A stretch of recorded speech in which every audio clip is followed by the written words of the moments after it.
At the Garden last night, and the Celtics at 45-31. They won in Richfield last night, beating the Cavaliers 100-97. Now for the introduction of the lineups, let's go to the public address. Andy Jick. The other guard is from Tennessee at Chattanooga, 6'6", number 21, Gerald Wilkins.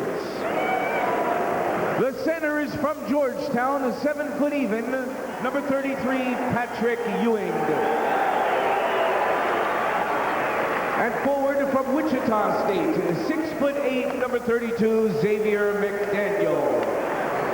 And at the other forward from Virginia Union, 6'9", number 34, Charles Oakley.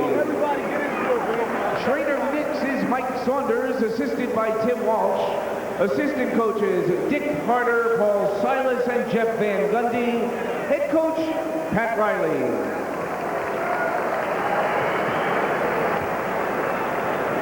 And now introducing the Boston Celtics.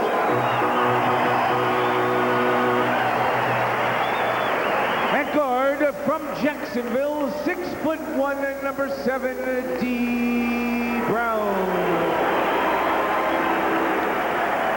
The other guard is from Northeastern, 6'7", number 35, Reggie Lewis. The center is from Centenary, 7'1½", number 00, Robert Parrish. And forward from Iowa, 6'5", number 34, Kevin Gamble. And at the other forward from Villanova, 6'9", number 54, Ed Pinckney. Trainer of the Celtics is Ed Lacerte. Assistant coaches Don Casey and John Jennings. Head coach Chris Ford. Well, after the Knicks loss to the Pistons last night, Gerald Wilkins was quoted as saying, "It ain't hectic until it's hectic," which certainly got our attention. And John asked Gerald about his yogi-ism. Here's Gerald's reaction. Well, I was thinking that if it came down to the last game, you know, that's when it was be hectic. You know, that, hey, this is it. This is the bottom line. But we still up 3. And that's the way we have to look at it. We're not chasing anyone. And like I said, it ain't hectic until it's hectic. Makes sense to me, John. More importantly, it makes sense to Gerald, Marv. Gerald was cool on that, no question about it. But the Knicks can't be too cool against the Boston Celtics because 3 is better than 2, and that's what they face if they don't answer the call here tonight. If the Celtics can beat the Knicks tonight, that lead would be down to 2, and then things would get intriguing. Boston with 5 games left following tonight. They're home for Milwaukee on Friday, Sunday at Charlotte, and then at Philadelphia, at Detroit, and then home for Miami. The Knicks home for Philadelphia Friday. Sunday afternoon they play at Detroit, and then they have Washington, Atlanta, and Milwaukee. The officials, Ed T. Rush, Jim Kinsey, and Greg Willett, as the Celtics control the opening tip. D. Brown in the backcourt with Reggie Lewis. Kevin Gamble up front, along with Robert Parrish and Ed Pinckney subbing for the injured Larry Bird. And McDaniel got a piece of it. Gamble was played very well by McDaniel. He rushed that shot.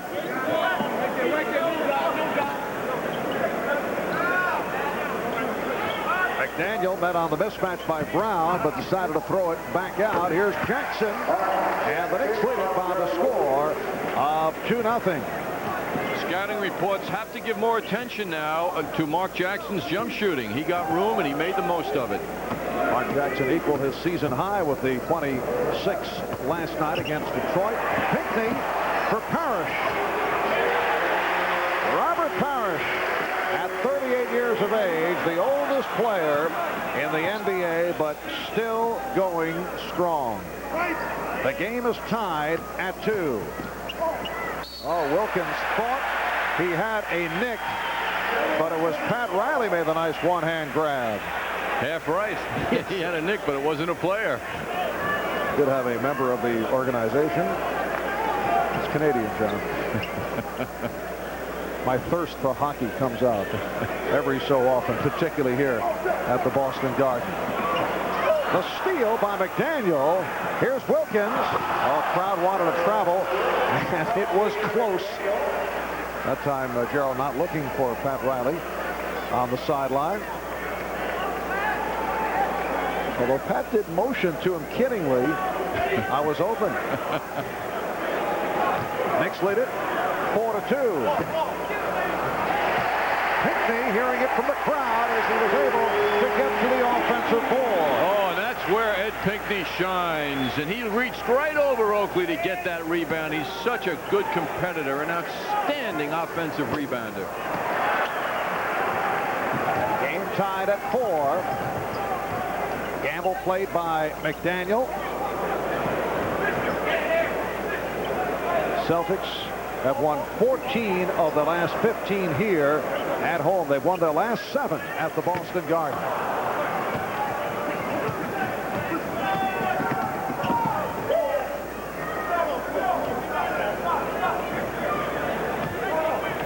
Ewing off the spin. And the Knicks lead it by the score of 6-4. Detroit did an excellent job in shutting down Patrick Ewing in the second half last night. I get the feeling Boston feels Parrish can handle him by himself. Ewing gave him a very deceptive move. Reggie Lewis has tied it at 6. As the Pistons went into 2 and 3 men on Ewing whenever he would get the ball. McDaniel had it knocked away by Gamble.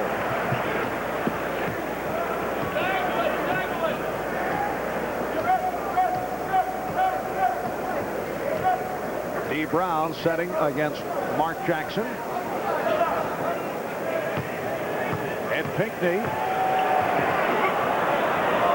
did not have the step on Oakley. Got it back. And the Celtics with a hot start now lead it 8-6. McDaniel allowed Gamble to get away from him.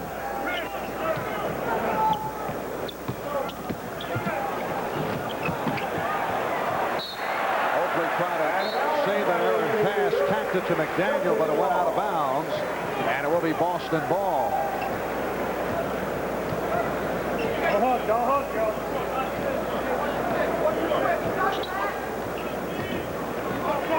It's an unusual scene to see the offense of Boston. The last 2 sequences move so slowly as they go to one-on-one play, put one man on in the corner and the other 4 men on the other side, and they try and work something out. It's almost like slow motion.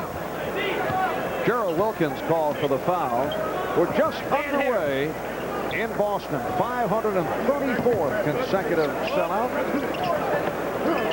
Gamble, tough angle shot.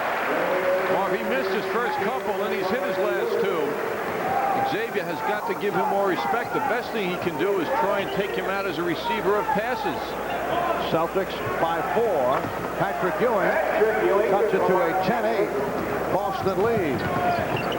Here's Brown on the pull-up. And both clubs are hitting the outside shot. Celtics now lead at 12-8. Wilkins, that's 2-point range. Oakley able to wrestle it free. Here's Brown off a turnover, has a 3-on-2 going. Gamble with a touch pass to Pinckney. Boston 14, and the Knicks 8. The Knicks taking a timeout. 7:05 remaining in the first. The back pass, Gill in trouble, and here's Gerald. 3-on-2 Knick break. Wilkins shows it right and delivers it left. He knows he's got a long night ahead of him when Robert Parrish is here, and he is here tonight. He missed one of the 4 prior meetings, but in their first 3 meetings, Patrick Ewing outscored Parrish on the average, but Robert got the rebounding, and he shot the ball well as usual. Basically, they play to a standstill. Ewing a slight edge in scoring. But those are better stats this season for Ewing against Parrish than in the past, where he had always seemed to have difficulties with Parrish. Boston with a 6-point lead. Celtics have come out hitting 7 of 10 from the field. Parrish for Pinckney, Parrish being guarded by Oakley. Shot clock down to 4. And the deflection by Jackson. Here's John Starks making an early entrance. Replacing Gerald Wilkins. John Starks did not get into it last night against the Pistons. Played only 15 minutes. And went 1 for 6 from the field. Gamble has to force the 3 with the shot clock running down. Kind of a surprise move seeing Starks come in so early. Jackson able to shed Brown and then drew the foul. He beat D. Brown off the dribble, although Brown is claiming that Jackson used his hand to push out. Reggie Lewis helping out, called for the foul. Perhaps the thinking of Pat Riley, Marv, on the substitution of Gerald Wilkins for Starks is that there's no question Starks is an outstanding defensive player, and that might be his job tonight on Reggie Lewis. So before Lewis gets going, let's see if we can give him a bad start, and maybe that's Starks' job right now.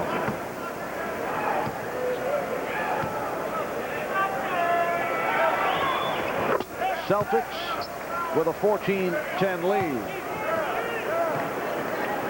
This is the new face the Knicks are looking at now. D. Brown back from injuries, and he has added a lot. He's making this team tougher and faster.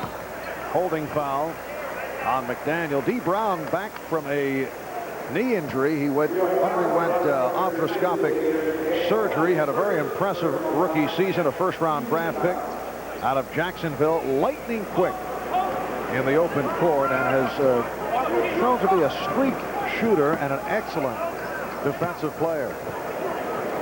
Gamble. Rebounded by Oakley. Word earlier that Charles Oakley has been fined $2,500 by NBA Vice President of Operations Rod Korn.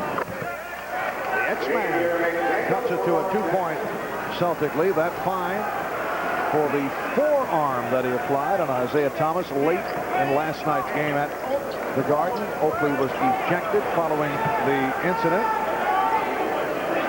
Some apprehension by Nick coaches as Parrish went off the mark, and Oakley might have been suspended. So I think they're very happy that it's just the $2,500 fine.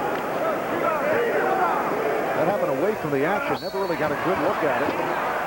And Ewing will go to the line. Yes, it didn't seem to be a big issue, although it was very late in the game, and even Isaiah Thomas accepted Charles's aggressiveness very well, and said Charles is not that kind of player, and didn't seem to be affected negatively at all. And Isaiah certainly has a short fuse. He has shown that in the past, but not with Charles Oakley last night. Foul by Parrish, putting Patrick Ewing at the free throw line.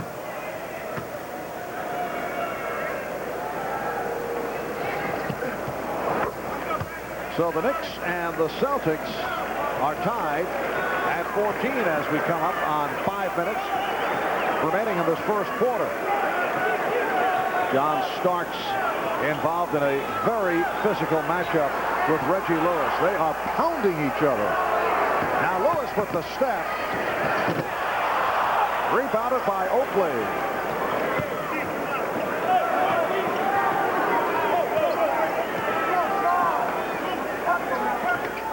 Double up on McDaniel.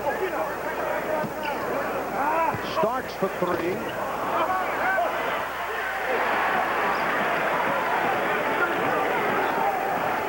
Kevin McHale is getting set to report in. McHale has played well as of late. Lewis. Boston 16. And the Knicks 14.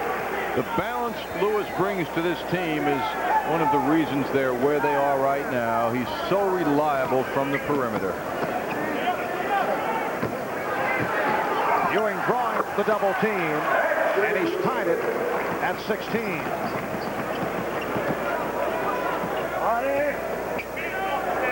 Oh, Parrish taking a swipe, and Ewing does not like the hand check. And that hits. Boston by 2.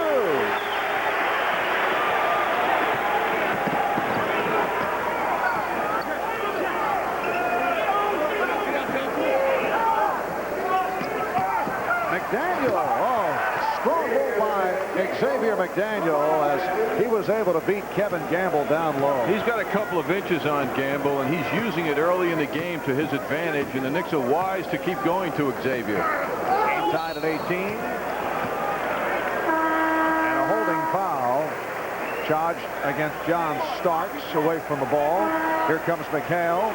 Anthony Mason also comes on, and Kevin McHale has certainly been coming on strong. First 40 games averaged just under 13. Last 10, he's 17 and a half. He missed 26 games with ankle and calf problems. He's been in and out of the lineup. At one point, he missed 15 straight, but seems to have found the rhythm.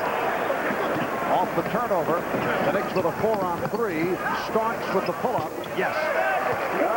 So the Knicks take the lead by the score of 20-18. Marv, you mentioned McHale's been back for 10 games. Well, they have won 9 out of those 10. They are the hottest team in the NBA right now over the last 10-game periods for respective teams.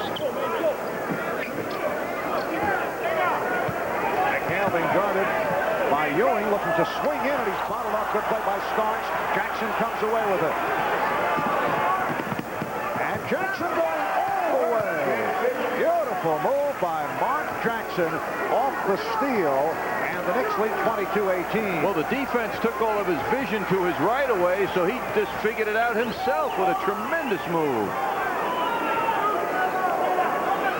McHale being guarded by Mason. Starks came over to knock it free. Here's Jackson with Brown back. Jackson not able to hit. Parrish with the rebound, and Boston on the run. Knicks able to get back. Coming up on 2 minutes remaining in this first quarter, and the call against the Knicks away from the ball. Foul called on McDaniel, and a timeout has been taken. By Robert Parrish in games played in NBA history. Robert Parrish, the oldest man in the NBA, pushing Patrick Ewing away, that young upstart. And Patrick responded best he could, but not good enough as Parrish hit that turnaround jump shot. Kiki Vandeweghe has checked in for the Knicks. Just under 2 minutes remaining in the first quarter, and the Knicks in the midst of a good run lead the Celtics 22-18. McHale. Celtics able to keep it alive. Last touch by Parrish.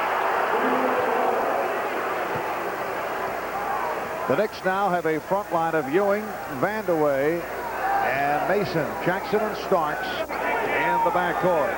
Good shooting first quarter for the Knicks. They're 9 for 15. Vandeweghe to the running hook. Played very well. It was a tough shot, as it turned out. Brown for 3. Well, the Celtics last night did not attempt from downtown against the Cavaliers with Larry Bird out of the lineup.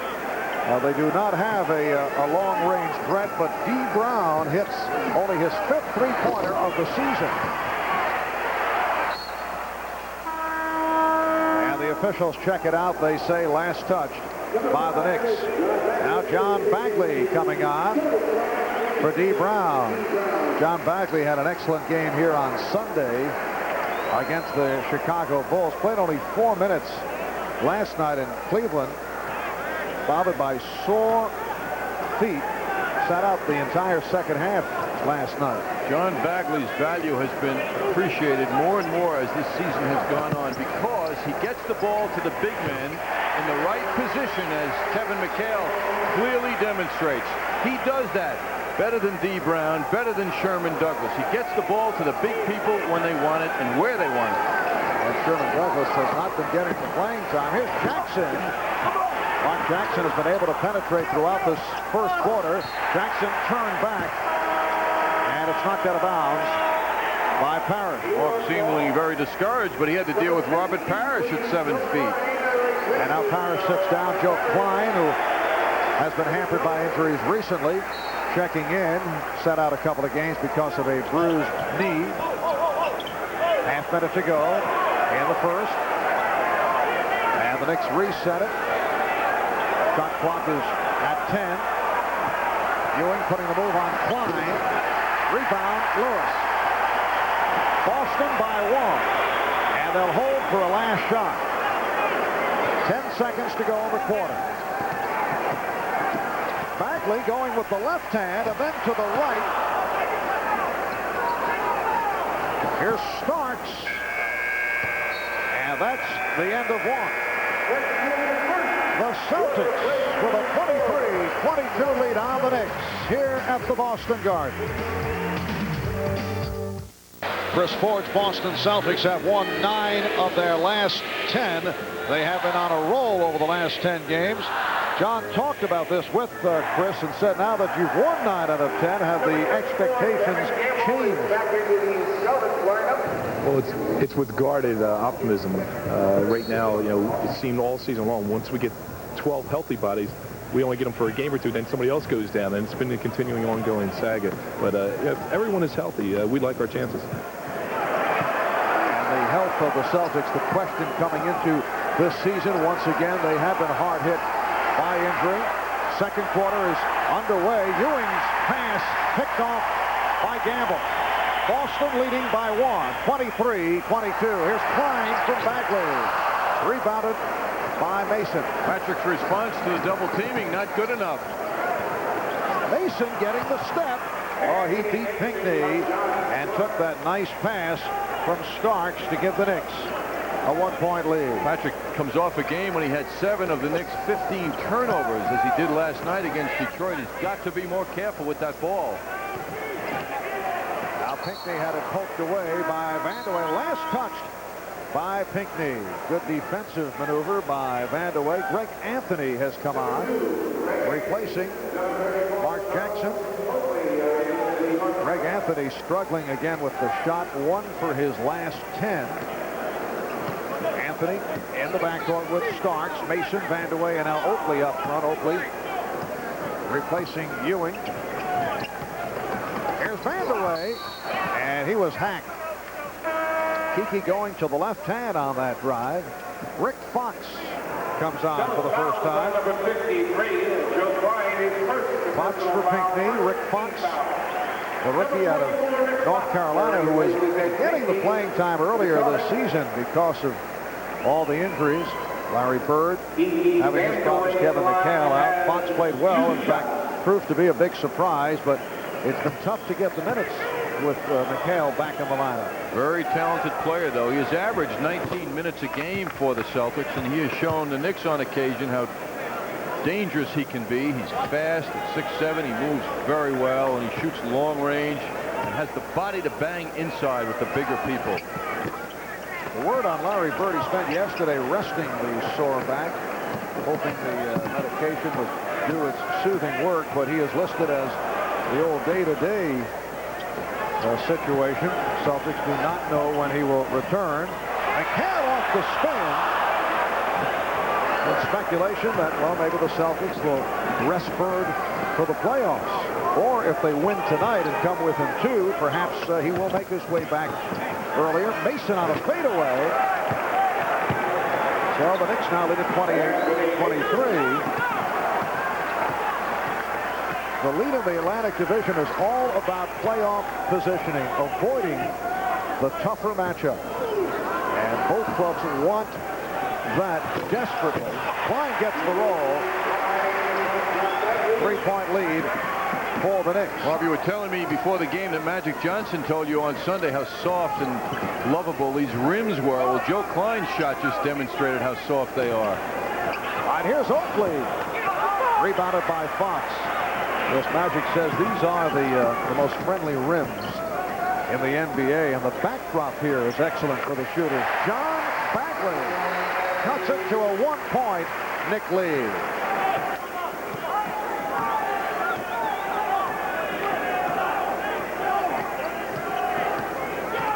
Anthony beating Bagley. Yes. Greg Anthony with a nice pull-up move. The Knicks lead it 30-27. Oakley called for the blocking foul. The move was very nice by Anthony. It was one of the rare times we've seen him stop and take the jumper in close rather than trying to take it to the basket and forcing up a shot under difficult circumstances. Here's another look at that move. Rather than challenge McHale, keep it in my territory, meaning Anthony, and take that jump shot. McHale couldn't bother him that way. 3 minutes gone by in the second. Bagley, oh, what a shot by John Bagley. Got the step. The Knicks able to recover, and he was able to hit from the baseline with that running one-hander. Boston down by 1. Vandeweghe looking to post up, but he's hit by Fox. Kiki Vandeweghe very much in the flow offensively here in the second quarter.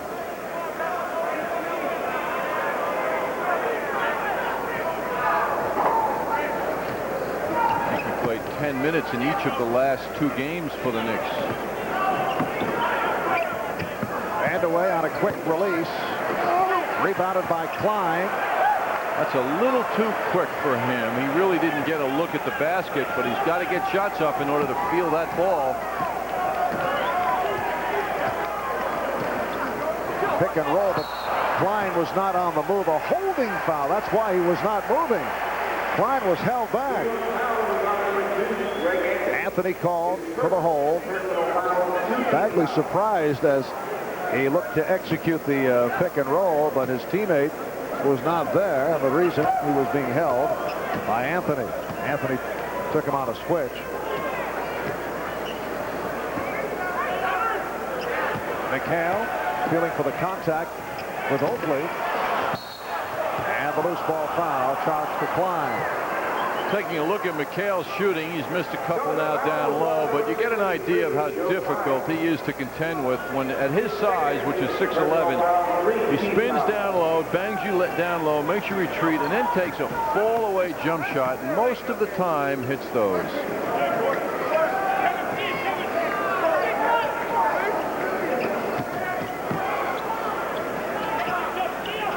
Starks for 3.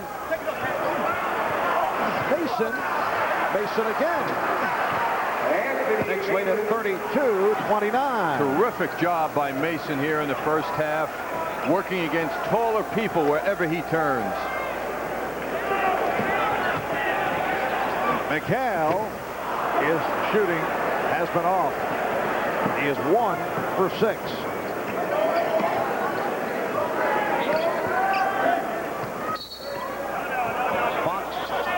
Up Vandeweghe, he's called for a holding foul. So the foul was on number 44. Robert Parrish being waved back in, and he replaces Joe Klein. Reggie Lewis getting set to come on. Number 35, Reggie Lewis. It'll be Lewis for McHale, so Boston lining up with Parrish, Fox, and Gamble, and Lewis in the backcourt along with Bagley. Anthony and to save it. Here comes Bagley. Bagley accelerates. Nice setup. Rick Fox bringing Boston within 1. The terrible thing for the Knicks to have John Bagley come running right down their throats, and they were back on defense and go right under the basket. That should never happen. Oakley with the open shot.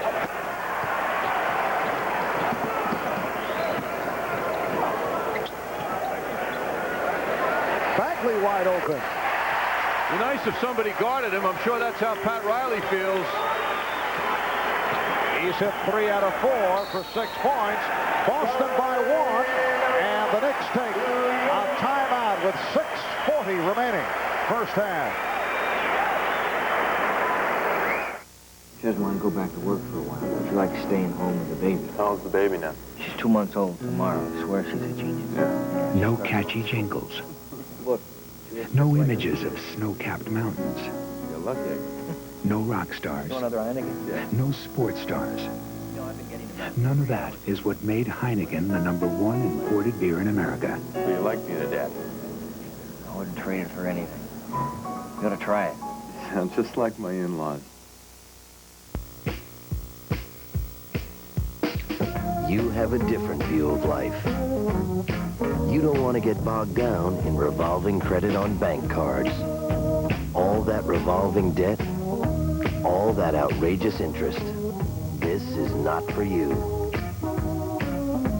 You know how to get out of that trap.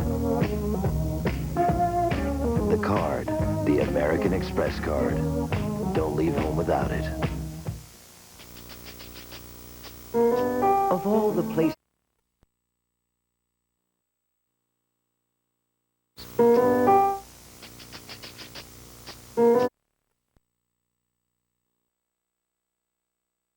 When you drink and know when to say when. A reminder from Budweiser.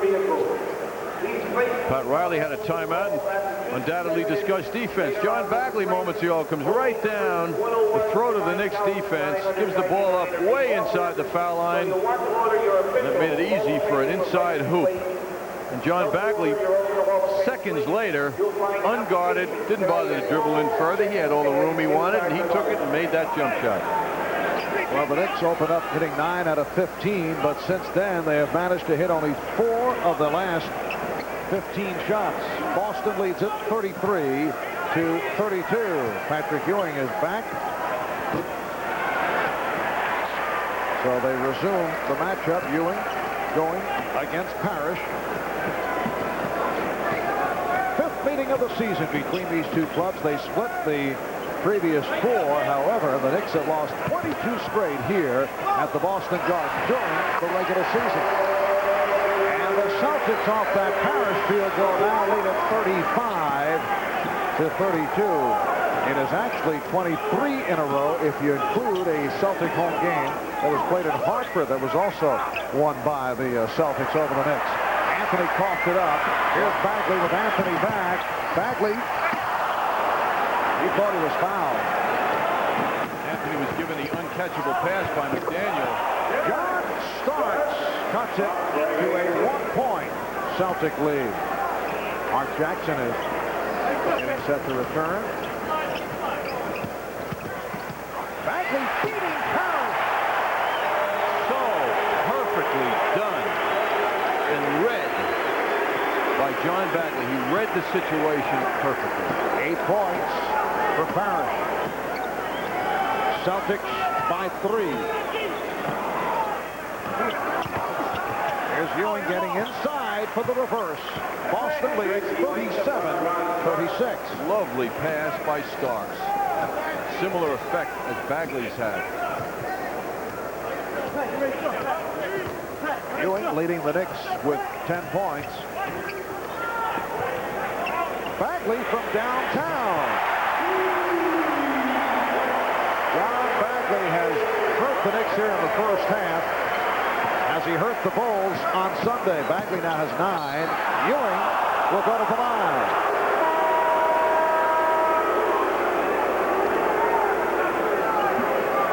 Charlotte foul was on number 35, Reggie Lewis. Reggie Lewis called for the foul. Mark Jackson and Gerald Wilkins come back, replacing John Starks. Patrick Ewing And Greg Anthony. Celtics have not been to the foul line, with the Knicks making their 7th and 8th trips to the line, and they have been perfect last night, only 10 for 17 against Detroit. I mentioned Bagley's fine game against Chicago, Marv. He has gotten erratic playing time with the wealth of backcourt players they have on this team. But like against Chicago, as you mentioned, he only played 22 minutes, but he chipped in with 9 points, 6 assists. Those are big numbers for limited time, and that signifies his ability to get right into it. Reggie Lewis giving Boston a 42-38 lead. Bagley has actually passed by Sherman Douglas in the rotation. Douglas has been bothered by an ankle problem, which he aggravated. He did play well last night against the Cavaliers. Ewing, yes. Boston leads by 2. Sherman Douglas not happy about the lack of playing time, although he has not complained. Don Casey, the assistant coach on the Celtics, was telling me before the game, he kind of mopes around, though, because in Miami, he was the man. Here, he's one of the guys, and he's got to adjust his style to the way the Celtics play basketball, and that's not easy for Sherman to do, or any player to do. A lot of star-type individuals who have joined this franchise over the years go through an adjustment period. Be interesting to see, though, if he lasts here, if they have the patience for him, if they trade him. He's a valuable player. Outstanding talents, and he'll have a long career. Question is, will it be here? Celtics able to get back. Mason give him a shot, and back comes Bagley. Flipping it to Parrish. Rebound Gamble. And Boston leads 44-40. Not bad for the 6'5" Gamble with Ewing right next to him. McDaniel posting up and hit by Gamble.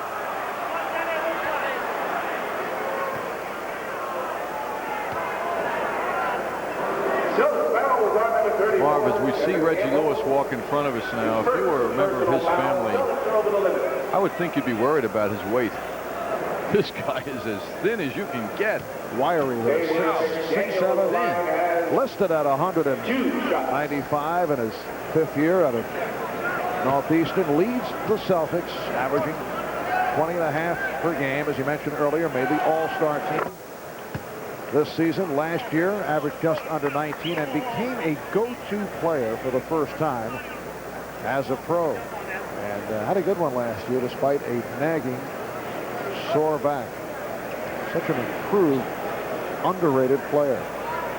And he could be described coming out of college as that difficult size. You know, at 6'7".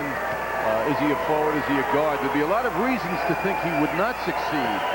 But when he puts his hands on the basketball, the questions go away because he can shoot it as well as anyone. Good hustle by Ewing to come up with a steal, but then called for the backcourt violation. The ruling that Ewing had possession. Pat Riley is arguing that it was a free ball, so it should not be a backcourt violation. But it will be Celtic ball, and a timeout has been called.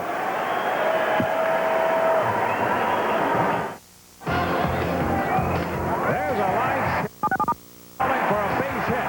Moss will score. Bernie Williams slaps the line. This spring, Willie Randolph and Bobby Bonilla are coming home. I've played in this town for 13 years. And it's going to be great playing in front of the New York fans again. Reminder this Saturday, 1:15 following Yankee scorecard. The Yanks on the road taking on the Detroit Tigers right here on the MSG Network, the best in the game. Yankees opening with the victory over the Red Sox yesterday afternoon. Boston at 55% in his first half. Bagley, once again, he got the step. John Bagley's been the story for Boston here in the first half. He's now the high man with 11. And the Celtics lead it by 5. I think it would be safe to say, Marv, he's the slowest man on the two teams. Doesn't seem to matter, does it? Bagley came up with the steal. Lewis. And Parrish pops it back out.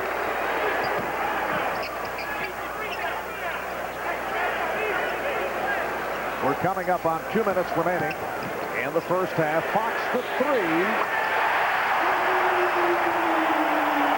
Rick Fox from downtown, where he's hit 33%. And Pat Riley takes a 20-second timeout. Only Larry Bird has made more threes than Rick Fox on this team. They don't take that many. The Knicks have made over 75 more three-point shots than the Celtics, but Fox shows his skills. Pat Riley very unhappy with his team's play right now.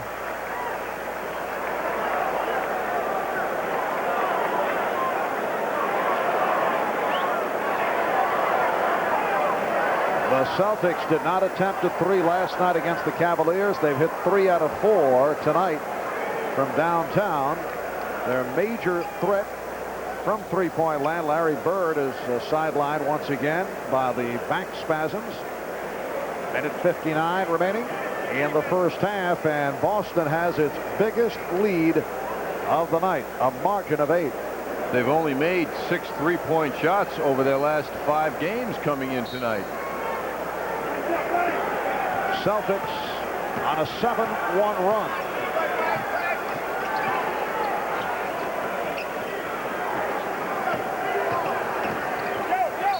Wilkins called for steps.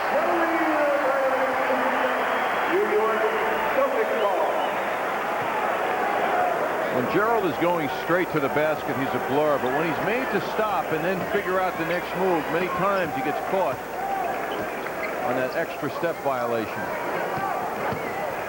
Fox it up to Gamble. Oh, the Celtics on fire, and now lead it 51-41. This is what the Knicks faced in Cleveland. It's what they faced last night against Detroit. Outstanding perimeter jump shooting.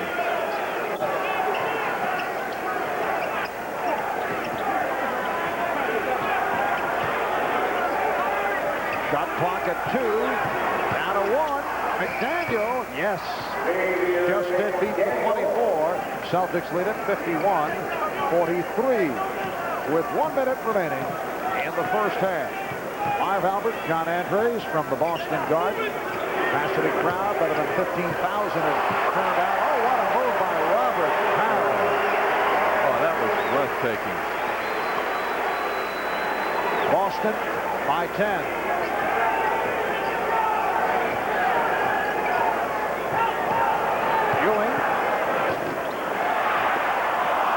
Daniel is there. He's fouled. Fox claiming that he got all ball. Xavier will go to the line. Had not he faked, he would have had the layup, it appeared. But when he faked, he gave the defense a chance to come in and shut him down. And Pinckney is back, replacing Reggie Lewis. Leads with 6 points.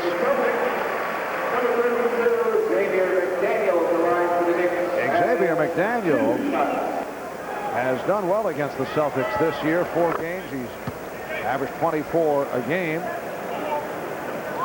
The X-Man with a 7 for 11, a 16 for 20, and a 14 for 24, shooting 65% from the field.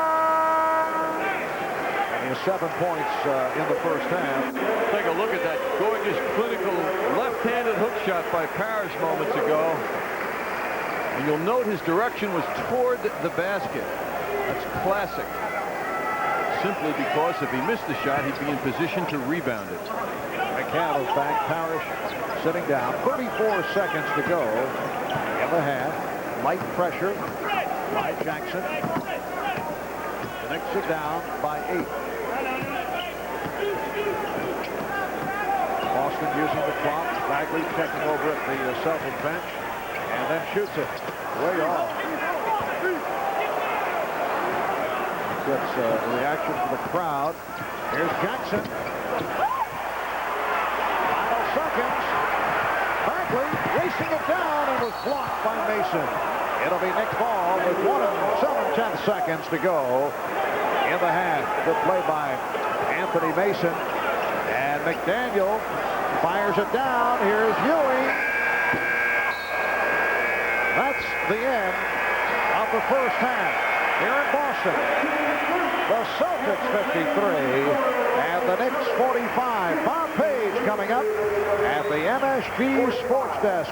We'll be back right after we pause for these messages.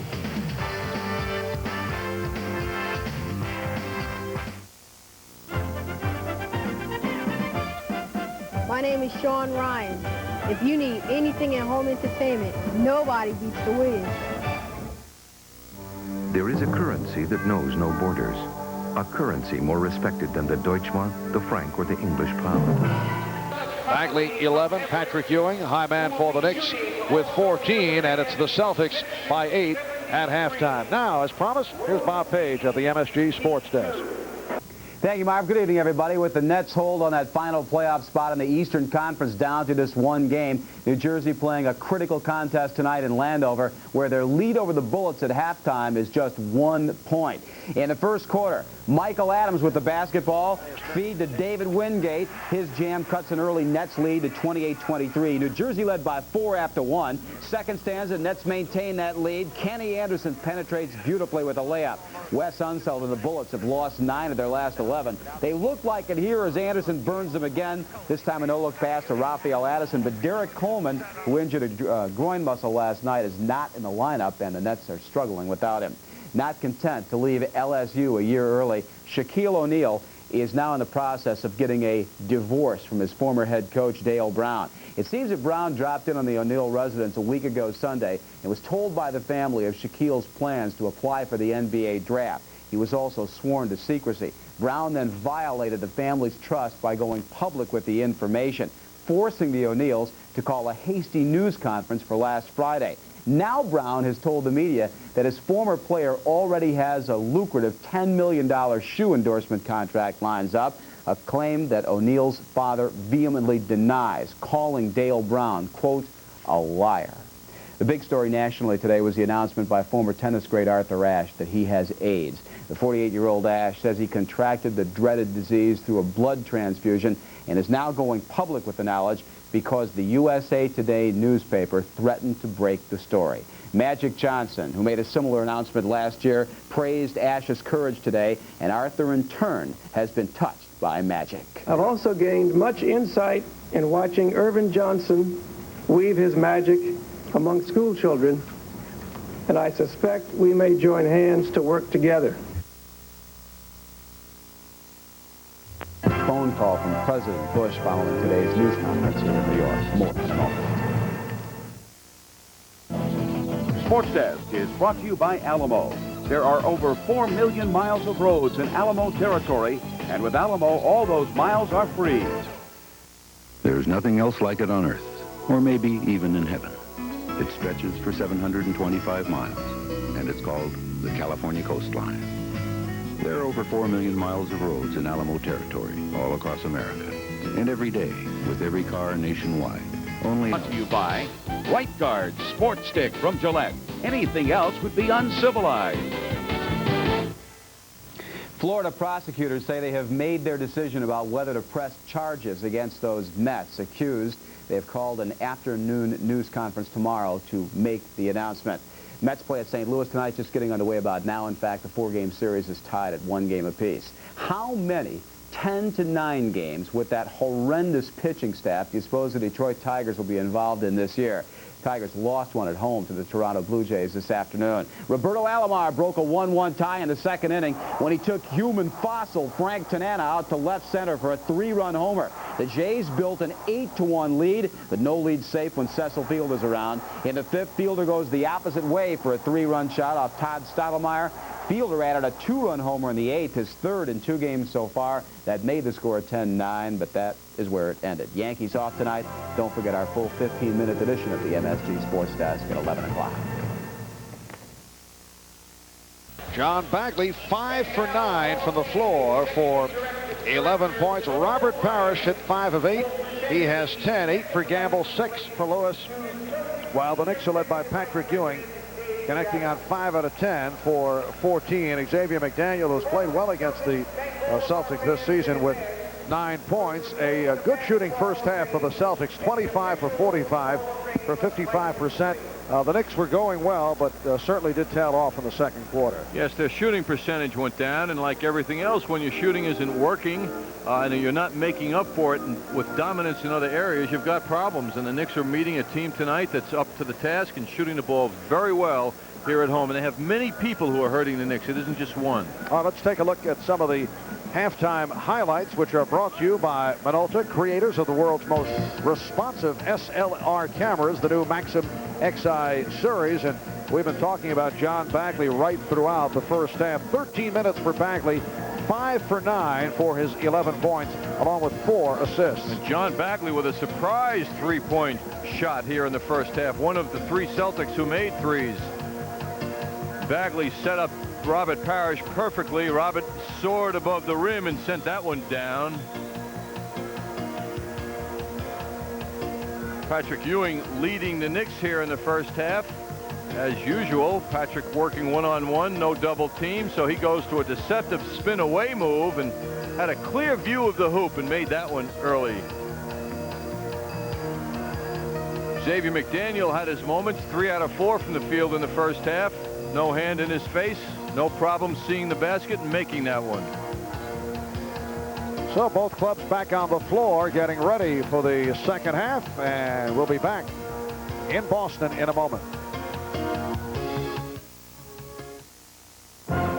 And 53-45 as we head to the third quarter here in Boston. There's Kevin McHale, only 1 for 6 from the field in the first half. He's been playing extremely well as of late.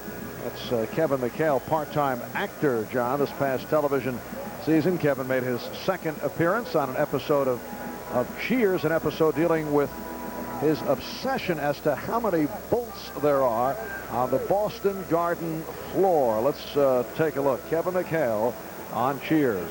Yes, Kevin's acting career is on a roll. Incidentally, John, the electronic wizard, Howie Singer, along with one of the crack members of the staff, Jim Gallagher, prior to this evening's game, counted the bolts, and they claim 1,006 is the total.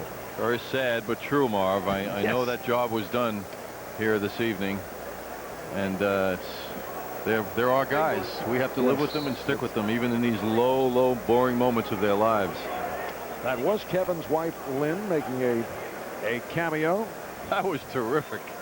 I thought he was terrific. In the first half, the Knicks 44%, 17 for 39. Boston at 56.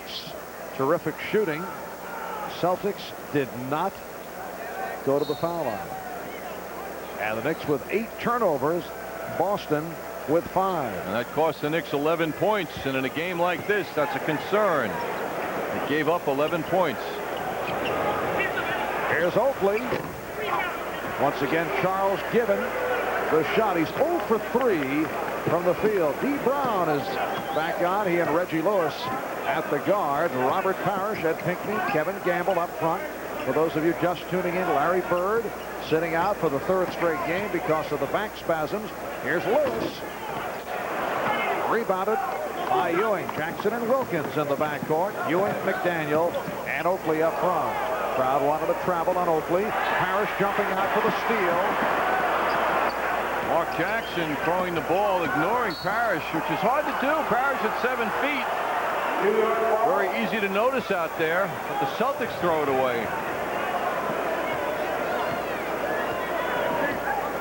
The last regular season win for the Knicks here in Boston, February 29th, 1984. Wilkins cuts it to a 53-47 Boston lead.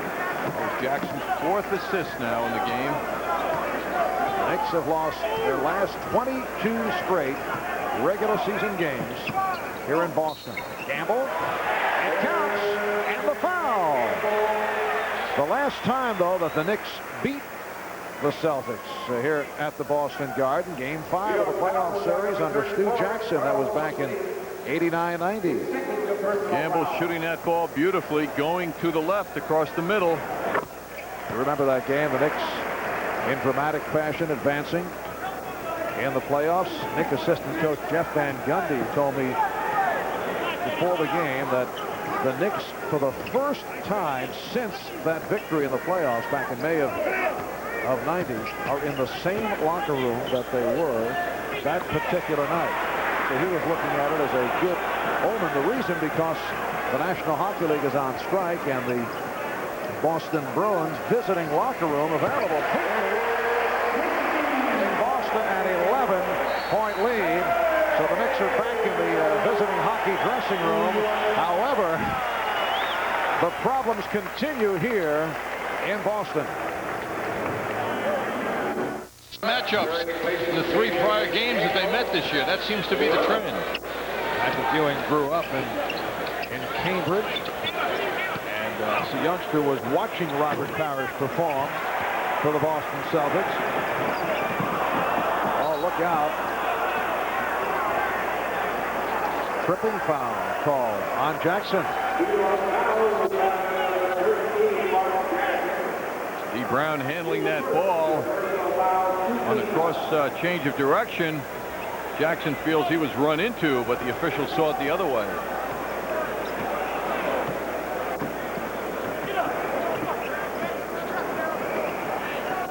Two and a half gone by in the 3rd. Parrish. Rebound, Pinckney. Good play by Starks, who just came on. And Starks goes all the way. Is rejected by Lewis. Pinckney for Parrish. Rejected by Ewing. Celtics want a goaltend. Here's Jackson for Starks. So the Celtics now lead 58-49. That block by Ewing has to give the Knicks a lift.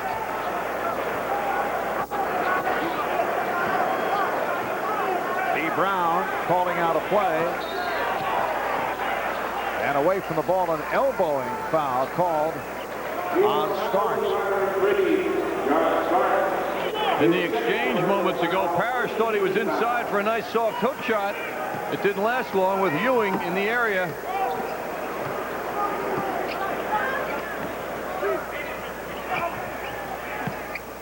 Gamble shooting.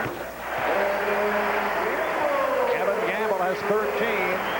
And the Celtics match their biggest lead of the game. Well, I want to make a point later about catching and shooting. NBA terms for many players. Catch and shoot about Gamble. Starks for 3. And rebounded by Pinckney. Ed Pinckney, an excellent offensive rebounder.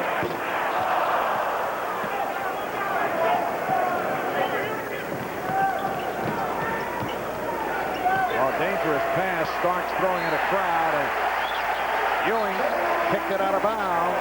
Anthony Mason will come on now. Mason for Oakley.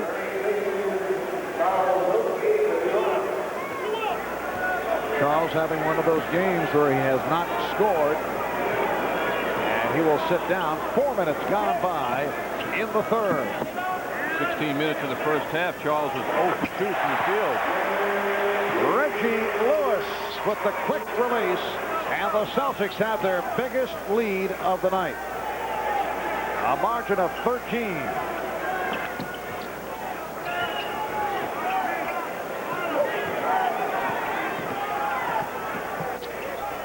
Jackson was played very well. Jackson on the recovery. Ewing, yes. 16 for Ewing. That's his first field goal this third quarter. Here's Campbell. Got bottled up and lost it. It will be Nick Ball. Pressure by Gamble. Ewing back to help. Yeah, I'm dying to hear that catch and shoot point. Drop it in at will.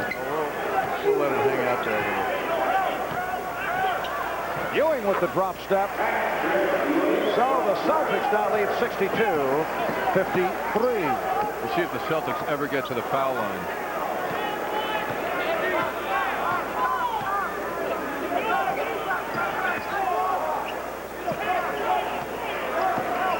Brown off the spin. Being played well by Jackson. Oh, Jackson with the steal. What a play.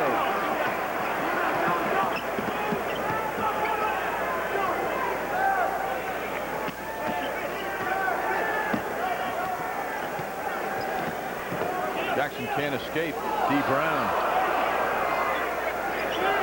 5 on the 24. Ewing. And again, it is Pinckney. Starks breaking it up. Celtics getting sloppy here in the third.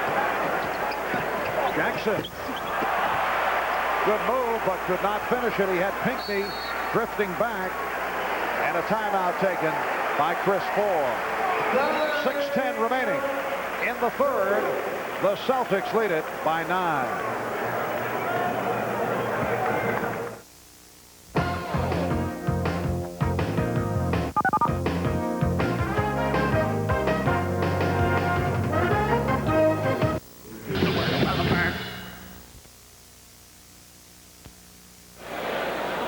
Kevin Gamble has grown in stature as a member of the Celtics. An outstanding catch and shoot shooter, Marv, as I was mentioning before.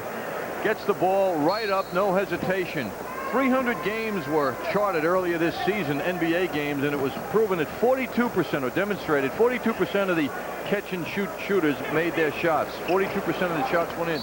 Gamble in 25 Celtic games makes 57% of his shots over a 25-game period. 57% on catching and shooting, which is why he's so dangerous, and you can't wait till he gets the ball in order to guard him. You got to guard him. If he's a pass away, you got to be up on him, because if he gets it 57% of the time this year, he has averaged making his shot. Okay, Tom. Points out his particular skill. Obviously, you had some help with that. Parrish called for that last foul, his third. Boston up by 9. Starks for 3. Yes! And it's counts. A potential 4-point play for John Starks, who was fouled by Reggie Lewis. A rare moment in the NBA. A potential 4-point play, and there it is with Starks bombing away. Another look at John Starks getting that return pass and making the most of it. John had missed his first 4 attempts from downtown, and he completes a 4-point play. And it brings the Knicks within 5.5 to go in the third. Marv Albert, John Andres from the Boston Garden. Ewing jumping out on Brown. Shot clock is down to 8. Parrish checking the clock. Goes to the fadeaway. Rebounded by Mason. Nice job of pressure by Ewing on that Parrish jump shot. 8-0 run by the Knicks. They trail by as many as 13. Here's Wilkins. And it starts. Passed on the 3. Wilkins. Sound defense by the Celtics. They thwarted 2 Knicks moves to the basket. And it's Gamble with the catch and shoot. Oh, you're still charting, John. Well, nice pass from Anthony Wilkins. Lost it. Kevin McHale, John Bagley getting set to come on. John Bagley, one of the keys to the Celtics' success in the first half. Lewis. Rebound, Brown. Brown allowed to get inside. No box out. And he converts to give Boston a 7-point advantage.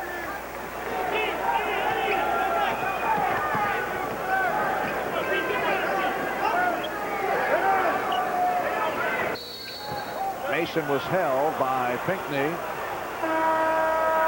Now McHale and Bagley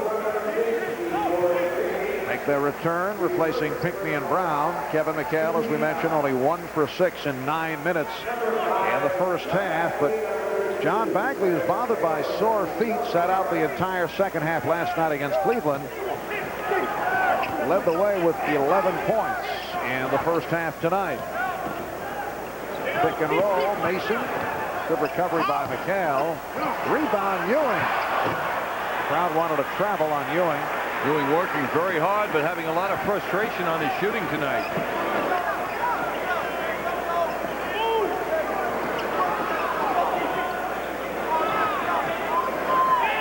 Anthony now guarding Bagley.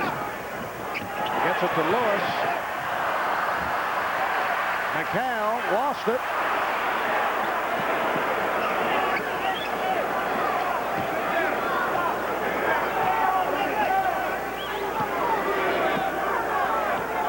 Riley orchestrating from the sideline.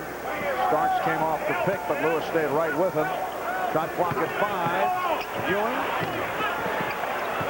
Ewing had to let it go. He was out of bounds. Marv, such credit has to go to Parrish, the elder statesman in the NBA. He has made life difficult as usual for Patrick Ewing when it comes to shooting the ball. Ewing is now 7 for 16 from the field. Vandeweghe is back, replacing Wilkins. 3 minutes to go in the third. Patrick is 2 for 6 here in the second half. And Anthony looking for the tie-up, but a foul is called. I'll tell you another thing about Gamble, Marv. While we're studying him, he always seems to go left. In those 25 games I mentioned, only 10 times did he go left, did he go right to the jump shot. Most of his moves are to the left. That kind of scientific approach to basketball is what the coaching staffs, particularly the assistants, are concerned with. Favorite moves of players. Is there someone charting Kevin Gamble? Yes. Bagley giving Boston a 66-57 lead. Will you leave him alone? It's like surveillance of Kevin Gamble. Cutting you in on how the pro game is approached. Thank you. The problem is dealing with it for the players on the floor. Vandeweghe hitting on his first attempt here in the third quarter, and the Celtics lead by 7. I mean, that means if you're guarding Gamble, when he gets the ball, you got to sit on his left hand. You got to make him go right. McHale Well, when he hits one, he can be dangerous. He can get on a roll. That's only his second field goal. Celtics lead 68-59. 2 minutes remaining in the third. Starks getting the screen from Mason. Away from downtown. Air ball handled by McHale. He was saying about the background here at the Boston Garden. Kiki did not find it comfortable. Campbell off balance. McHale pops it home. You know, Campbell going left now. I'm going to make you crazy with that. Boston leads by 11.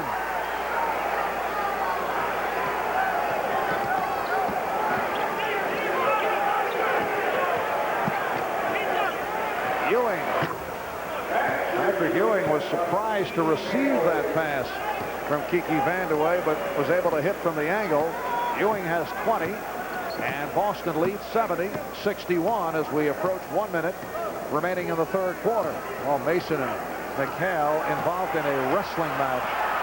They're hooking each other, and a foul has been called. Isn't it amazing how the officials will let inside play become so physical? I mean, massively different than outside play. You'll see Mason and McHale come into the picture there at the top of the screen. Banging hard. No foul. No, what foul? No foul. But that's the physical play allowed inside the foul line by big people. So John Bagley to the line. Only the second free throw attempted by Boston. Gamble hit moments ago. Joe Klein replacing Robert Powers. Here's Rick Fox. Reggie Lewis sitting down, so it's Fox, Gamble, and Klein up front.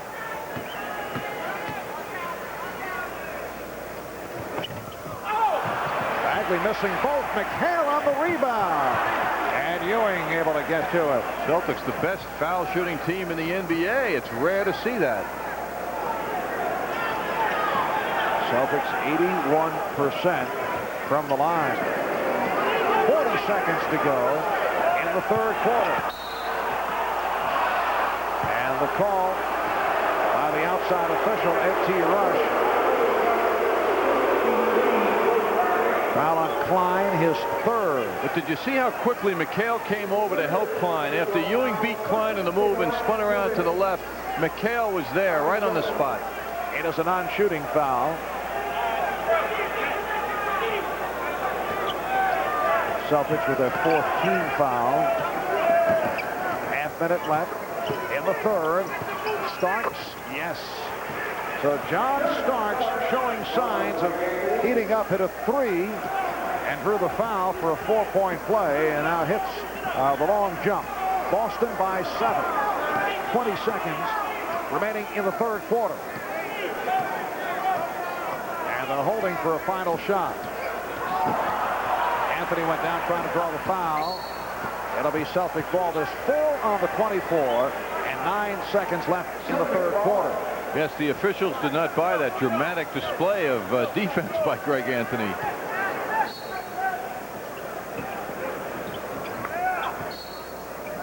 Deflected out by Anthony. And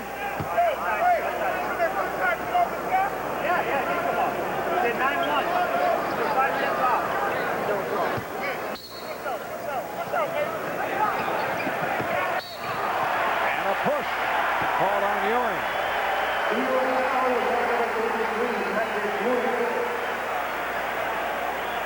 That is the first on Ewing. Right here, let's check in with Bob Page. Marvin Landover, the Nets struggling. Raphael Addison's pass stolen by David Wingate, who takes it all the way to give the Bullets a 12-point third quarter lead. The New Jersey now has cut it to 4. Back to you. Thank you, Bob. Kevin McHale hitting his first to give the Celtics a 71-63 lead. 6 seconds to go, third quarter. Here's Vandeweghe. Yes! The buzzer! A buzzer basket by Vandeweghe. So after 3, the Celtics 71 and the Knicks 65.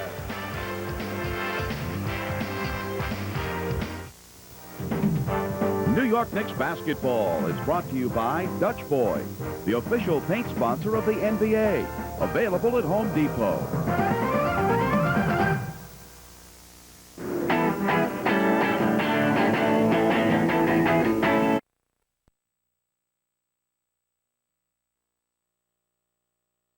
Area is bigger than you think. Both teams very even with bench scoring thanks to John Starks and John Begley, Kevin McHale doing a good job for the Boston Celtics. Knicks are facing a team now they've met the prior 2 times here in Boston. The Knicks were leading at the end of 3, but the Celtics have proven to the Knicks this year how tough they can be in the fourth quarter of games when they have outscored the Knicks virtually 2-1 in each of the last 2 games in the fourth quarter. A reflection also of their tremendous team defense. Let's see if they can manufacture that defensive intensity that they've shown the Knicks twice before. And the Celtics have won 9 of the last 10. They're only 3 games behind the Atlantic Division leading New York Knicks. Anthony Mason with the outside touch to cut it to a 4-point Celtic lead. Boston is led by as many as 13. Boy, Mason is growing more and more with each game with his offense.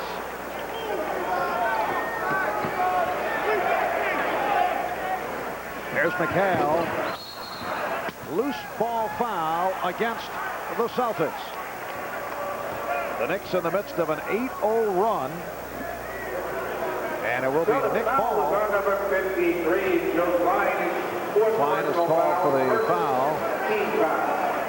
Pat Riley is going with Anthony and Starks at the guards. Mason, Vandeweghe, and Ewing up front. Vandeweghe. And his last touch by Klein. Chris Ford taking a long walk. Chris Ford has had a shuffle with 4 starters, missing a total of 50 games in the month of January alone. He's going without Larry Bird these days. 3rd straight miss for Bird. Ewing. And the Knicks move within 2. Although the Celtics have won the last 2 with Bird out of the lineup, beating Chicago and Cleveland. Minute and a half gone by in the fourth quarter. McHale, good bait.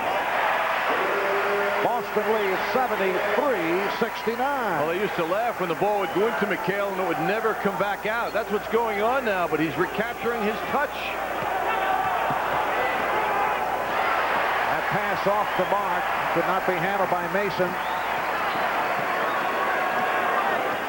Bagley off the change of pace, got it back out. Fox. Here's Klein. Joe Klein, a favorite here at the Boston Garden, hitting on a 2nd field goal. It leads to a Knick timeout and a rousing ovation from the hometown crowd.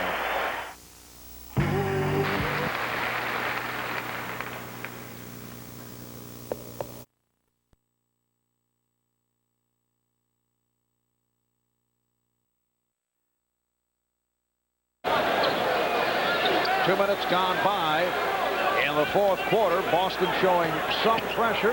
They lead it 75-69. They've led most of the way. Earlier, the Knicks led by as many as 5. And the Celtics have led by as many as 13. Anthony with the step. And it's rebounded by Klein. Finishing the play so important. He beat Bagley, but then he couldn't put the finishing touch on it. Looked like Joe Klein lost the contact lens. Remaining in the Celtic backcourt. Now he's back to the action. It amazes me how guys find contact lenses in the middle of a game on the floor. He might not have found it. Well, that one apparently landed in his hand. And Joe is back to his defensive assignment against Ewing. Trying to front him. Ewing goes right at him and changed his mind. Here's Anthony. Great play by McHale, though. He came over to help out Klein perfectly. And the foul on Anthony.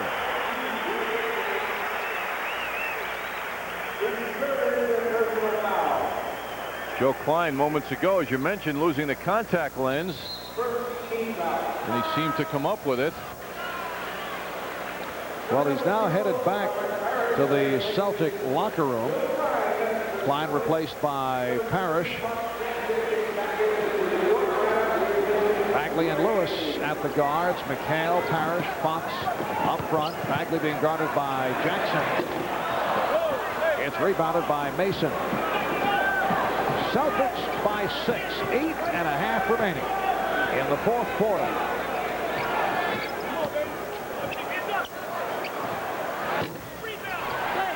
And Patrick Ewing standing outside, and of course it's a credit to the job the Celtics have done on him, but it has been a jump shooting festival, and that is not what you're looking for from Ewing. I think he gets a sense of relief by going outside because he's taking a lot of physical play inside. And plus, when you leave Robert Parrish alone, it's a dangerous game.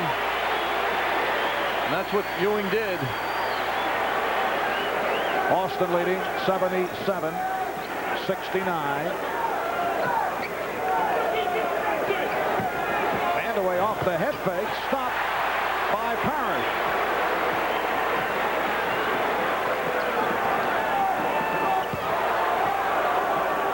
Lewis wide open.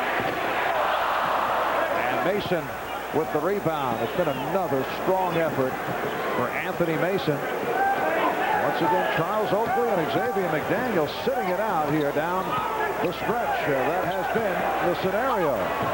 Mason not able to hit.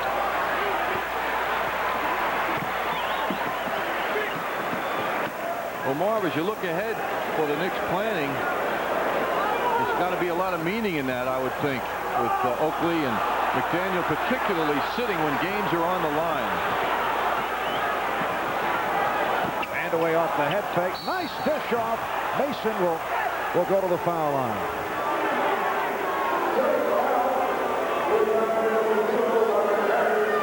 Robert Parrish called for the foul. Here comes Oakley. Well, what makes the job that Pat Riley has done with this club so remarkable, you look at the roster, and the Knicks front office is not going to admit to trade talk at this time, but Dave Checketts certainly has much flexibility because of the way the salary cap is shrewdly handled. But this is a club that is on top of the Atlantic Division, and yet they have 3 starters who I know, personal opinion, they would trade tonight. It just tells you what this club has done. But the problem always is, who are you going to replace people with, and will they be superior? And that's always the consideration as well. Particularly with the involvement of the salary cap, it is not easy to make deals. Parrish, and it's rebounded by Starks. Nice lead by Starks. Oakley stripped, and last touch by the Celtics. 6:32 remaining in the fourth quarter, and Boston leads 77-71. Mark Jackson calling it out.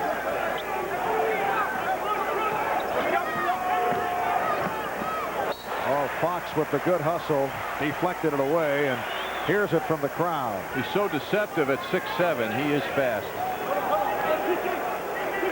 Fox last year led the Tar Heels of North Carolina in scoring and steals, MVP of the ACC tournament as a senior. Starts with a tough move, and the Boston lead is now 4, and a timeout has been taken. 6:16 remaining in the fourth. Double team, and when Patrick Ewing leaves Parrish, he's got to know, he's got to have confidence that someone will come over and protect him, and that did not happen as Mason arrived, but wasn't prepared, and that doesn't have the size to deal with Robert Parrish. Well, coming into tonight's Celtics, 3 games behind the Knicks, a game in front of Detroit in the battle for home court advantage. Should it be a Detroit-Boston first round playoff series. Shot clock at 8. Just under 6 minutes to go in the fourth quarter. And the call ball is last touched by Fox. It'll be Knicks ball. They're down by only 4.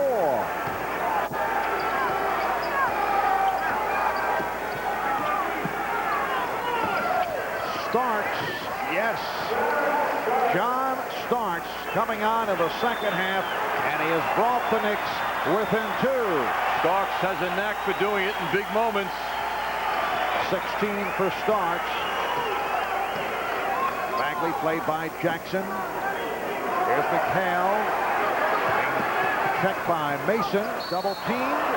And Starks looking for the jump ball, but called for the foul. The Knicks are demonstrating tremendous grit here in the second half. They have not played at a very high level, but they're gritty and they're digging hard, and they've come right back into this game. John Starks on the double team, but it didn't go in the direction he wanted.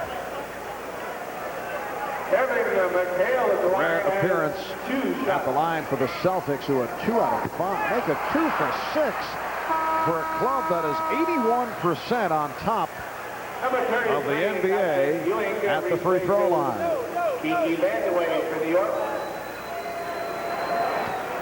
Now Vandeweghe sitting down. And the Knicks go with Ewing, Mason, and Oakley up front. Jackson and Starks in the backcourt. Celtics lead 78-75. Knicks need Ewing more than ever now to get a hot hand. Last touch by Starks. And Fox created that turnover.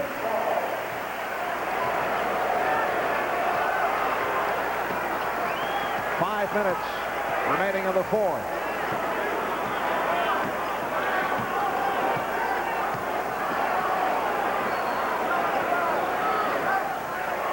McHale squaring up.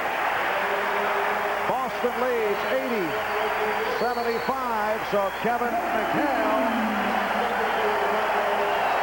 with 12 points, and a timeout is taken by the Knicks.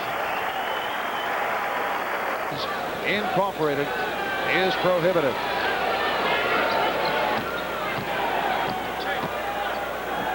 The Knicks are trailing by 5 points, 80-75. 4.5 to go in the fourth quarter. Ewing is fouled. How quickly McHale now comes over to double team.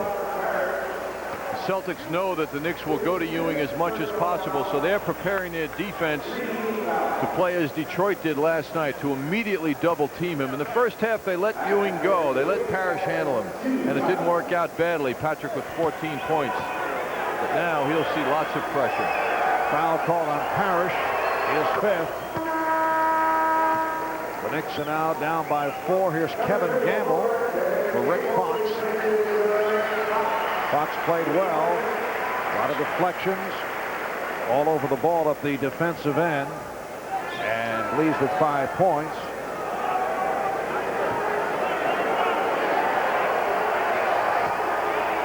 Robert Parrish remaining on the floor with the 5 fouls. So Patrick Ewing perfect at the line. He's 6 for 6, 24 points. The Celtics by 3.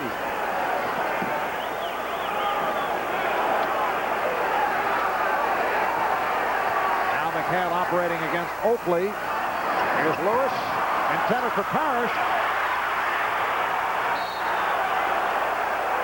A call by Ed T. Rush. Last touch by the Knicks. Anthony Mason losing control of himself.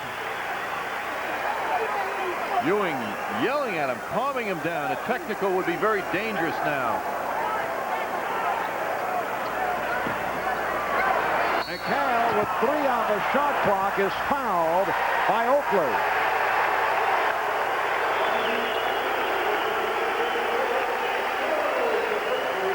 In a game this close, it's very important that the Knicks players and coaching staff keep their cool, and they're on the verge, I would think, of drawing a technical foul with their displays of difference with the officials on the calls.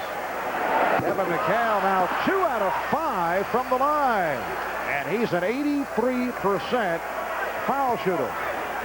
Patrick Ewing continues to motion at Anthony Mason, trying to calm him down.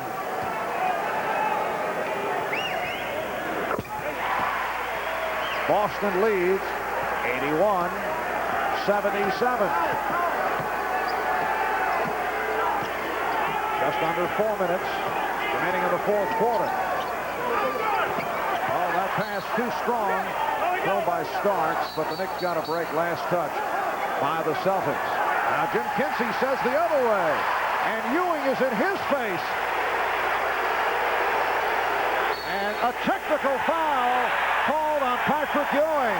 And it was Ewing a moment ago trying to calm Mason down, and he goes right at Jim Kinsey.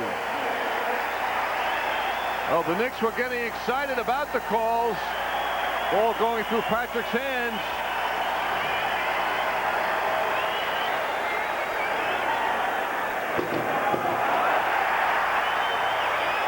Reggie Lewis hitting the technical. Ewing thought it was deflected out by Boston. Celtics now lead 82-77.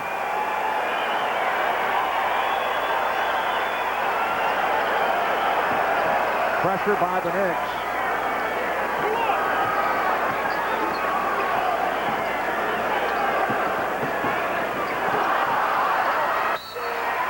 Picked out by Starks.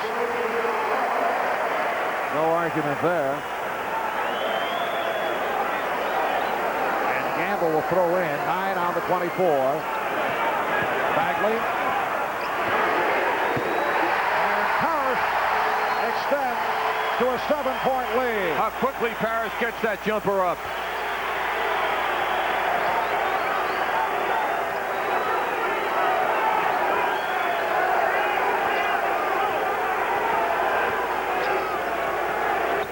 Shot clock at 6. Ewing. Gamble with the rebound. The Knicks have lost 22 straight during regular season play here in Boston. And they're down by 7 with just under 3 minutes remaining in the fourth quarter. Knicks have 3 timeouts left. Boston 3 and a 20. Ewing out to set the pick, unleashing Starks. Starks had to save it. Jackson. Will be Nick Ball. Celtics are really closing down that middle against the Knicks. Mark Jackson's finding no vision when he gets inside. Steve Brown checking back in for purposes. Steve Brown with the long arms. Very strong defensive player, but the Knicks take a timeout with 2:37 remaining on the fourth. Once again that they seem to have enough when the games are tight here at the Boston Garden. The Knicks are facing calls they don't like, though, in the fourth quarter. Patrick Ewing moments ago expressing himself in the direction of the official. Ed Rush let that go. But there was a technical foul called on Patrick Ewing. And the Knicks would put a point on the board for the Celtics.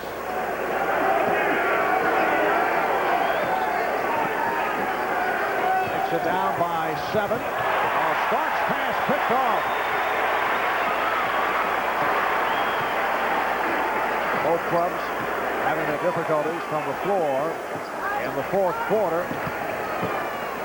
Lewis to the fadeaway. And that is a big bucket. Boston leads 86-77 as we come up on 2 minutes to go in the fourth. Starks rejected from behind by Lewis. Lewis showing his flexibility. 6'7", Starks at 6'5". Shot clock at 10. Once again, Ewing outside, and he's been shooting jump shots in the second half. Hits one to cut it to a 7-point Celtic lead. You know, Marv, right now we're seeing a demonstration of what many people feel is a better Celtic team defensively without Larry Bird on the floor. More quickness out there.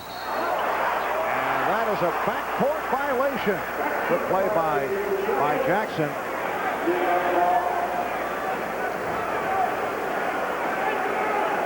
Minute 41 remaining in the fourth quarter. Yes, that point has been expressed as the Celtics try to make it 3 in a row without Bird. Ewing is fouled. Kevin McHale called for the foul. Parrish is playing with 5. Ewing to the line. He's 6 for 6 from the line. McHale has done a splendid job in the second half helping out Parrish on Patrick Ewing. It's been a very long night for Patrick. He's been unable to really get loose with his offensive game. 27 points for Ewing. And he has now moved past Willis Reed into second place on the Knicks all-time scoring list. Walt Clyde Frazier is number 1. Clyde, the all-time Knick leading scorer, 14,617 points. And Patrick Ewing is now number 2. Carl Braun, Richie Guerin, numbers 4 and 5. The Knicks trail 86-81, minute and a half remaining in the fourth. Dee Brown being hawked by Mark Jackson. 1:20 remaining. Down to 10 on the shot clock. Lewis being played very tough by Starks. Here's Parrish. And it's McHale being stopped. McHale for the reverse. Somehow came out of the crowd with the ball and was able to hit. Wilkins for 3. And Parrish fouled by Starks. Well, the Celtics have adopted the defensive strategy. Let him beat us from the outside. We're going to clobber Ewing. We're going to make it tough on him.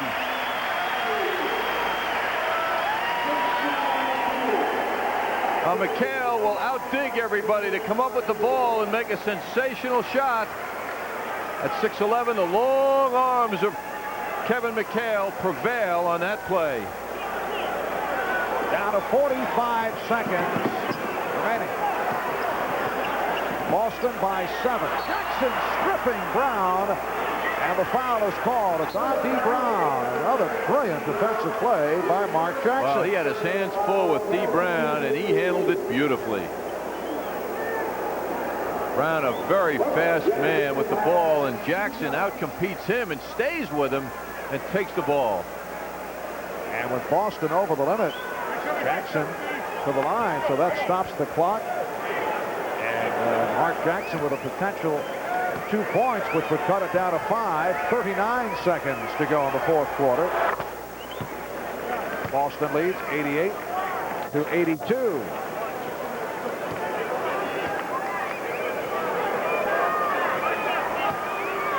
The last loss at home for the Celtics, January 24th, at the hands of the Phoenix Suns.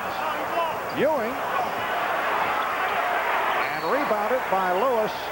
Timeout taken by the Celtics.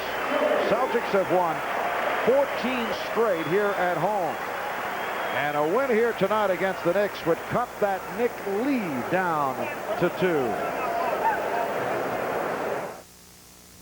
Give me the news. MSG Sports Desk's 15-minute edition right here on MSG. Bob Page will be on hand, checking out the NHL strike news, look at the NBA playoff races, and a check of tonight's baseball that's coming up at 11 with Bob here on MSG. Kevin McHale with a number of important field goals down the stretch. Did not shoot well early. In fact, only 1 for 6 in the first half, but he has been a key to the Celtics hanging on to the lead. 13-point second half for Kevin McHale, and also his defense was a very important factor in this game. He helped out on Ewing. He helped out Parrish. 35 seconds remaining in the fourth. Boston leading 88-82. Starks went for the steal and is called for the foul. Reggie Lewis, an 86% free throw shooter, will go to the line. Celtics having a most unusual, difficult time at the foul line. They're 5 for 10 from the line. 2 shots.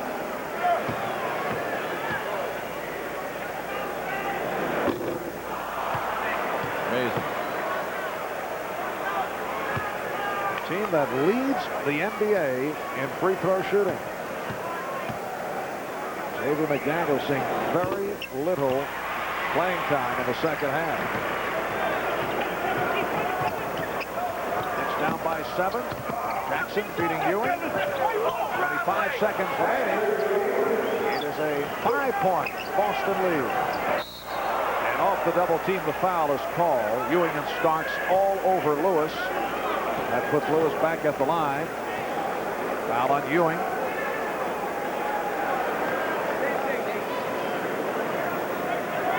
I don't think there can be any disappointment in the effort the Knicks have put forth from Pat Riley's standpoint.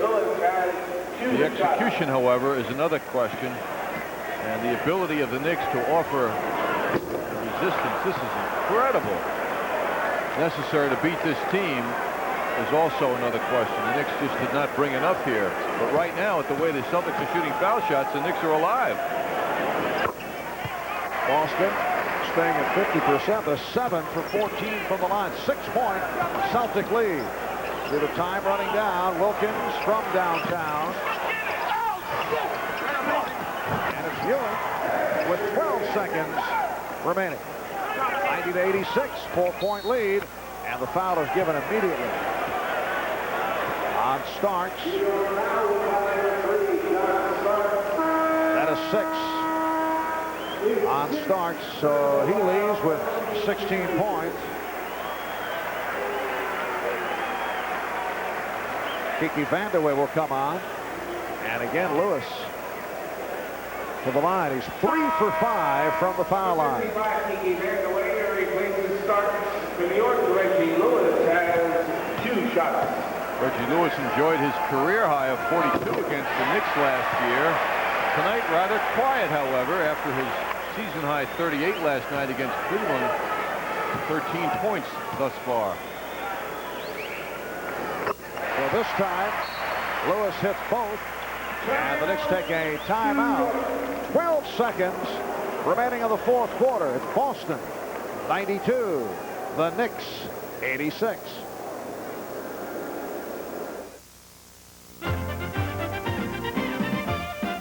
My name is Sean Ryan.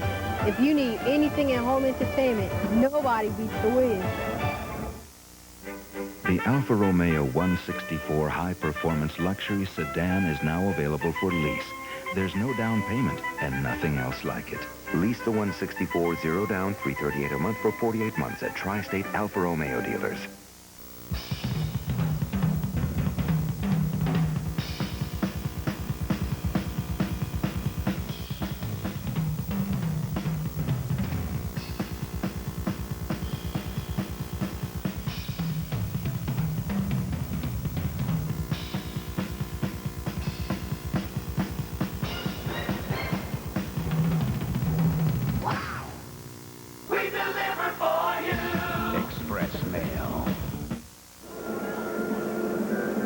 Back in Boston, 12 seconds remaining in the fourth quarter, and the Celtics lead the Knicks 92-86. Boston gunning for its 23rd straight in regular season play in the W column against the Knicks here in Boston. The Knicks' last regular season victory at the Boston Garden, February 29th, 1984. Knicks did win in the playoffs back in 89-90. And also the Celtics about to take the season series once again. It'll be 3-2. The last time the Knicks won the season series against Boston was back in the 70-71 campaign. Knicks shooting 41% for the game. The Celtics 51.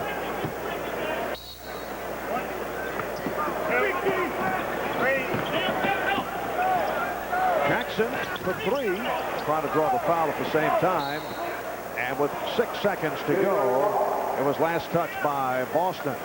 Well, Detroit has defeated Philadelphia Timeout called by the Knicks.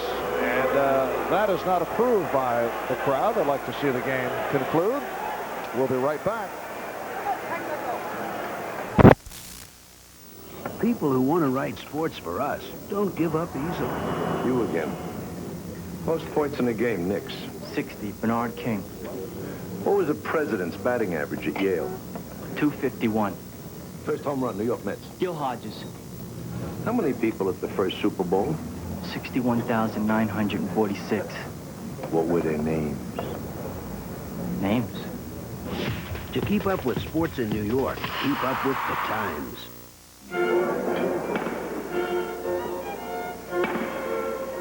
Admiral and Lady Billingsley of Devonshire. Lord and Lady Atherton of Sussex. Sir Alfred and Lady Sheffield of Dunsmore. And Bob of Buffalo. New York Lotto. Hey, you never know. Even if you can't buy happiness, you can lease euphoria with no down payment. The Alfa Romeo 164 high-performance luxury sedan. Lease the 164 0 down, $338 a month for 48 months at Tri-State Alfa Romeo dealers.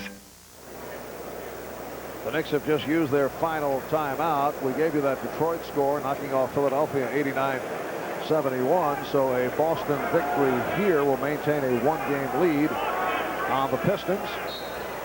Means a Boston victory also pulls them within 2 of the Knicks. Here's Ewing with a three-point attempt, and he's got it. With 1 8/10 seconds remaining, it's a 3-point Celtic lead. And D. Brown is fouled. Make that 1 out of 5 on the season for Patrick Ewing. His first 3-point make this year. He wanted it, and he delivered it with confidence. Meanwhile, Pat Riley's timeout is not something that the Celtic fans liked, but it had some meaning to it, although I don't think Patrick Ewing was the logical man to take the 3. Nevertheless, they're making it very interesting here. So D. Brown to the line.